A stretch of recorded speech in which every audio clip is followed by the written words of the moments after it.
زمین سے 480 فٹ اونچا اور 4500 سال پرانے اس پیرامڈ میں ایسا کیا تھا کہ سائنسدانوں نے اس روبوٹ کو پیرامڈ کے اندر بھیجا اور یہ روبوٹ جاتے جاتے ایک جگہ رک گیا کیونکہ اس کے سامنے ایک پتھر کا سلیب آ گیا تھا اور اس سلیب کو توڑنے کے لیے سائنسدانوں نے روبوٹ کے آگے ڈرل لگا دی جس سے وہ اس سلیب میں سوراخ کر سکے۔ سوراخ کرنے کے بعد اس میں چھوٹا کیمرہ ڈالا گیا اور پیرامڈ کے اندر سائنسدانوں نے وہ دیکھا جو 4500 سالوں سے کسی نے نہیں دیکھا تھا۔ ویلکم ٹو مائی ویڈیو، میرا نام ہے سیف الرحمان اور آپ دیکھ رہے ہیں info by safe. 3B Egypt یعنی مصر میں 138 اونچے پیرامڈ موجود ہیں اور ان پیرامڈ نے کئی زلزلے اور کئی طوفانوں کا سامنا کیا، لیکن مجال ہے کہ یہ ادھر کے ادھر ہوئی ہوں۔ اس میں ایک سب سے بڑا pyramid the great pyramid of Giza ہے اور اس پیرامڈ کی بیس 13 ایکڑ ہے اور اس میں ایک دو نہیں بلکہ 9 فٹ بال فیلڈز آ جاتی ہیں۔ یہ پیرامڈ بڑے بڑے پتھروں سے بنایا گیا اور ہر ایک پتھر کا وزن 50 ٹن ہے اور اس کے فل وزن کا اندازہ لگایا جائے تو 60,000 ٹن جو 12 برج خلیفہ کے برابر ہے۔ آخر اتنے اونچے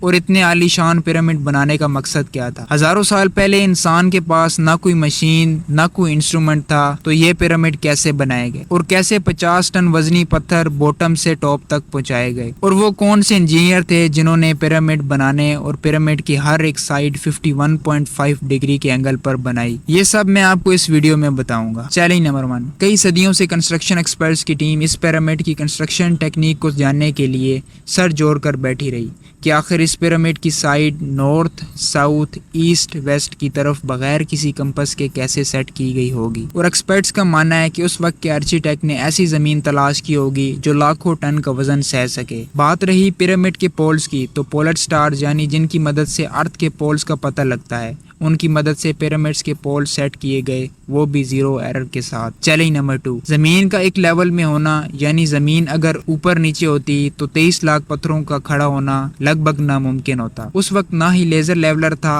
اور نہ ہی ببل لیولر۔ ایکسپرٹس کا ماننا ہے کہ پیرامڈ کے چاروں طرف کھدائی کر کے پانی ڈالا گیا اور پیرامڈس کی ایک سائڈ کے پانی کے لیول کو دوسرے پانی کے سائڈ کے لیول کو میچ کیا گیا اور ساری زمین کھدائی کر کے لیول کی گئی۔ ایکسپرٹس کا ماننا ہے کہ ایجپشین نے اس سمپل ٹول کا ہی استعمال کیا ہوگا جس کے دونوں سائڈ پہ لکڑی اور بیچ میں ایک ویٹ لٹکا ہوتا تھا۔ اگر وہ زمین کے ساتھ ٹچ ہوتا اور بالکل بیچ کی لائن کے برابر رسی ہوتی تو زمین کا لیول ٹھیک ہوتا۔ چیلنج نمبر 3، کنسٹرکشن سائٹ پہ مارکنگ بھی ہو گئی تھی، زمین کا لیول بھی سیٹ ہو گیا تھا اور اب باری تھی 50 ٹن وزنی پتھر، اور اس وقت ان کے پاس نہ ہی گرائنڈر تھے اور نہ ہی جیک ہیمر کہ وہ پتھر کو کاٹ سکیں، لیکن پھر بھی انہوں نے پتھر کو کاٹا اور اسکوئر شیپ میں بھی کاٹا، لیکن آخر کس کی مدد سے؟ یہ جان کر حیرانی ہوگی کہ صرف یہ ایک ٹول تھا جس سے اتنے بڑے پتھر کو ریکٹینگل یا اسکوئر شیپ میں کاٹا جاتا تھا۔ چیلنج نمبر 4، جو پتھر پیرامڈس کی کنسٹرکشن میں استعمال ہوئے آج انہیں لائم سٹون کہا جاتا ہے، اور سب سے بڑا مسئلہ یہ تھا کہ پتھر گیزا سے 250 کلومیٹر دور تورا میں کٹ ہو رہے تھے اور ان کو 250 کلومیٹر دور تک ٹرانسپورٹ کرنا ایک بہت ہی مشکل کام تھا کیونکہ ہر ایک پتھر 50 ٹن یعنی 50,000 kg جو کہ 3 پیسنجر بس کے برابر بنتا ہے، اور 23 لاکھ پتھر جو کہ صرف ایک پیرامڈ کے اندر استعمال ہوئے، اور یہ کام اگر آج کسی ٹرانسپورٹ کمپنی کو دیا جائے تو کمپنی کو بھی اچھا خاصا وقت لگ جائے۔ اس وقت یہ کام ورکرز اور بڑی بڑی شپس کی مدد سے کیا گیا تھا۔ تورا اور گیزا کے درمیان ریور کی مدد لی گئی ان پتھروں کو گیزا تک پہنچانے کے لیے۔ ایکسپرٹس کا ماننا ہے کہ یہ کام اتنا مشکل تھا کہ ایک وقت میں ایک پتھر کو 500 لوگ شپ میں لوڈ اور ان لوڈ کرتے تھے۔ چیلنج نمبر 5، جو ایکسپرٹس کی ٹیم پیرامڈ کی کنسٹرکشن پر کام کر رہی تھی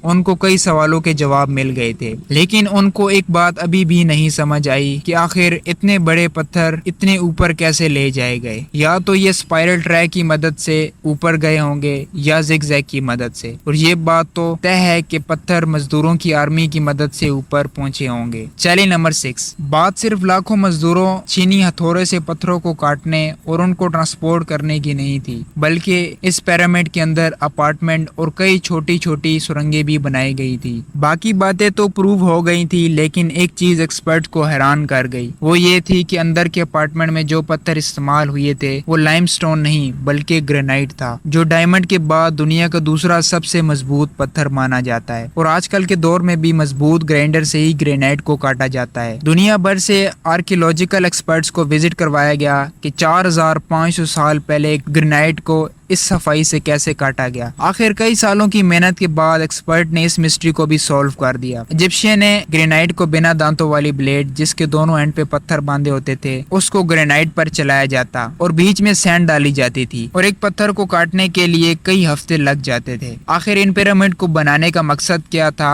اور ایک وقت میں کتنے مزدور کام کرتے تھے اور روبوٹک کیمرہ سے جو سوراخ کیا گیا تھا اس میں سے ایسا کون سا راز دیکھا گیا تھا جو 4500 سالوں سے کسی نے نہیں دیکھا تھا۔ یہ سب اور بھی بہت کچھ جانیں گے اس ویڈیو کے پارٹ 2 میں۔ پارٹ 2 دیکھنے کے لیے میرے چینل کو سبسکرائب کرنا نہ بھولیں۔ ملتے ہیں پارٹ 2 میں، تب تک اللہ حافظ۔